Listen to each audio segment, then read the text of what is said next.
नमो नमः सच्चिदानंदरूपाय विश्वोत्पत्त्यादिहेतवे तापत्रय विनाशाय श्री कृष्णाय वयम नुमः।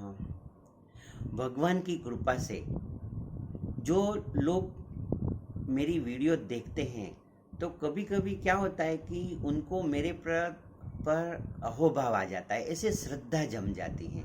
यदि और लोग मुझे ऐसे प्रश्न पूछते हैं और मेरे हिसाब से मैं उनको जवाब देता हूँ, उनका मन का समाधान करने के लिए कोशिश करता हूँ। तो आज एक प्रश्न लेते हैं और उसका जवाब देने के लिए ऐसे आप सुनिए, आपके लिए बहुत एक आनंद की बात हो जाएगी।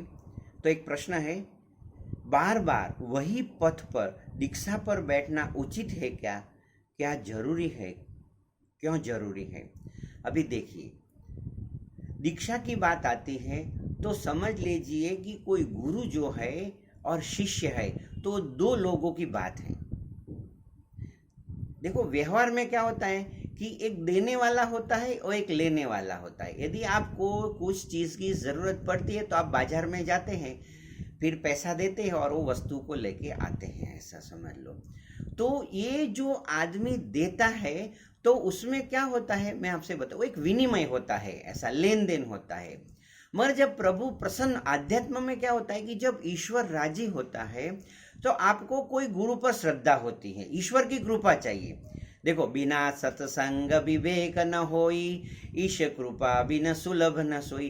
तो ईश्वर की कृपा से कोई गुरु पर श्रद्धा आती है तब आप उनके पास जाते हैं, पहली बात हो गई। और फिर गुरु जो होता है उस ईश्वर का अनुसंधान करके आपको कुछ देता है, तो वो जो गुरु देता है उसी को दीक्षा बोलते हैं। तो आप रिसीव कैसे करेंगे? तो आपको जो 5 सेंसेस है, देखो, जो ब्रेन है वो शब्द, स्पर्श, रूप, रस और गंध, उससे आप कोई भी इंफॉर्मेशन आपके भीतर जाती है, आप समझना। तो शब्द, तो गुरु जो रहता है वो पहले कोई शब्द से आपको दीक्षा देता है। जैसे पहले जमाने में कान में ऐसे बताते थे, तो भाई कोई भी मंत्र होता है वो कान में बोलते हैं, तो वो शब्द से वैसे दीक्षा दिया उन्होंने। ओम नमः, ओम गुरु ओम, ओम नमो भगवते वासुदेवाय, एक बात हो गई। फिर स्पर्श, आप देखते होंगे कई वीडियो में भी आपने देखा होता है, तो कोई गुरु लोग है वो शिष्य के जो त्रिनेत्र पर ऐसे अंगूठा रखते, हाथ रखते, सिर पर हाथ रखते, फिर वो दीक्षित हो जाता है, ऐसा। फिर कभी कभी क्या होता है कि जिसे एकदम सिद्ध महात्मा होते हैं, जैसे भगवान रमण महर्षि, भगवान नित्यानंद बाबा, उनको वो करने की जरूरत नहीं है।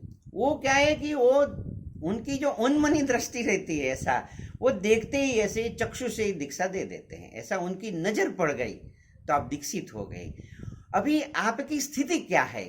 आपने अगले जन्म में, देखो मेरी वीडियो आप सुन रहे हैं तो ऐसा मत समझिए कि आप पहले जन्म है, क्योंकि क्या होता है एक जन्म में तो क्या है वो ये साधना होती ही नहीं है। इसलिए भगवान बताते हैं कि भगवत गीता में बहुना जन्मना मनते ज्ञानवान प्रपद्यते, बहु जन्म लगते, इसलिए आपका बहुत जन्म है और आपको ये वीडियो देखने में रुचि आ रही है, ऐसा मान लो।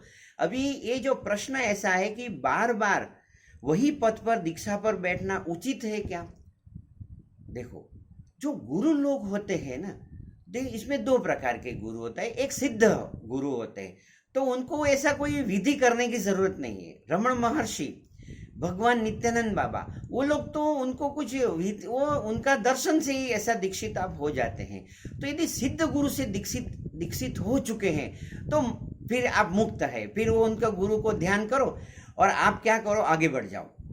मगर अभी आज के जमाने में सिद्ध गुरु का दर्शन किधर होगा, एक प्रश्न उठ जाता है। इसलिए आप क्या करो, एक गुरु के पास जाइए, फिर उनसे दीक्षा लीजिए और साधना कीजिए। यदि आपकी प्रगति नहीं होती है तो आप रुकिए मत, ऐसा दूसरे गुरु के पास जाइए। क्यों, क्या होता है कि 2 गुरु 2 नहीं है, आप समझना, गुरु तो एक ही है। मैंने एक वीडियो में बताया था कि यदि भगवान गणेश है तो गणेश का जो सोपारी में भी हम गणेश का भाव रखते हैं, फिर भगवान गणेश भगवान का फोटो होता है और मूर्ति होती है। सोपारी सड़ जाती है, फोटा फट जाता है और मूर्ति टूट जाती है, तो क्या भगवान टूट जाते हैं, फट जाते हैं? नहीं नहीं, तो गुरु का रूप बदलता है। जैसे अभी कोई गुरु है तो जैसे माँ आनंद मूर्ति ऐसा समझ लो, तो वो जो गुरु है माँ शारदा माँ, ये लोग स्त्री स्वरूप में है ऐसे। तो कभी कभी क्या होता है मालूम है कि यदि आपको जो है तो वो भी सिद्ध गुरु है, तो गुरु का रूप बदलता है, गुरु तत्व एक रहता है। इसलिए जब भी आप दूसरे गुरु पे पास जाइए तो गुरु का देह मत देखिए, गुरु तत्व से देखिए। इसलिए जैसे जैसे क्या होता है कि आपको प्रभु भेजता है, आपने देखा होगा कि बहुत गुरुओं ने एक दूसरे के पास भेजा है, आप वहाँ जाओ वहाँ जाओ। यदि मैं ये आपको बताऊं तो बहुत लंबी वीडियो हो जाएगी, मगर मेरे जीवन में मैंने बहुत से जैसे गुरुओं के चरित्र पढ़े हैं, इसमें मैंने देखा है कि एक गुरु के पास गए, दूसरे गुरु के पास गए, तो उसमें क्या है कि कोई ऐसे दूसरे गुरु के पास भी जाएंगे तो चिंता मत करो, गुरु तत्व एक है ऐसा समझ लीजिए। इसलिए यदि आप दूसरी बार भी यदि किसी दीक्षा लेते तो चिंता मत कीजिए। एक बार प्रश्न आया था कि मैंने पहले गुरु से दीक्षा लिया, अभी दूसरे से गुरु से दीक्षा लिया, तो मैं कौन से गुरु से मानूं? तो मैंने बोला जो लास्ट गुरु से दीक्षा लिए उससे क्या है, आपका भाव बढ़ा। यदि पहले गुरु से आपका भाव बढ़ गया हो तो आप दूसरे गुरु के पास नहीं जाते। तो लास्ट गुरु है और पहले गुरु को इग्नोर मत कीजिए, उसको भी मानस पूजा लाइए और उसका भी प्रणाम वंदन करके आगे चले जाइए।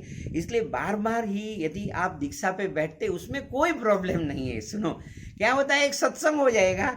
और क्यों जरूरी है तो देखो मैं आपको बताता हूँ कि आदमी को आप खाना देते हैं ना, आपके घर कोई मेहमान आ गया तो आप चपाटी देते, 1 चपाटी 2 चपाटी 3 चपाटी, कब तक देंगे?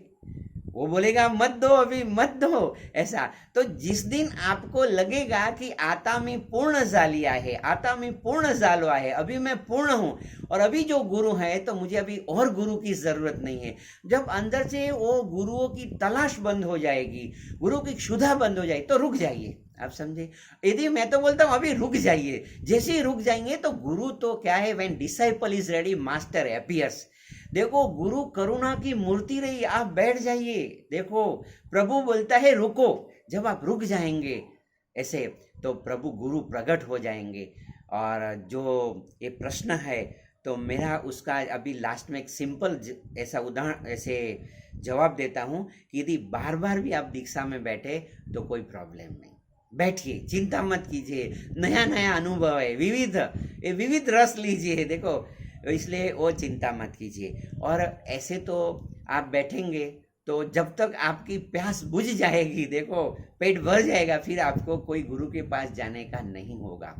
तो इतनी बात थी। और जैसे जैसे एक एक प्रश्न लेंगे और एक एक वीडियो बनाएंगे। आपका शुभ हो, आपका कल्याण हो, आपका मंगल हो। May God bless you.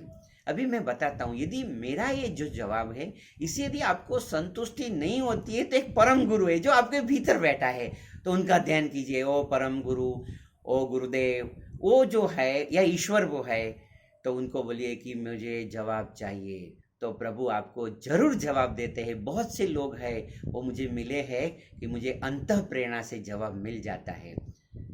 अस्तु कल्याणमस्तु।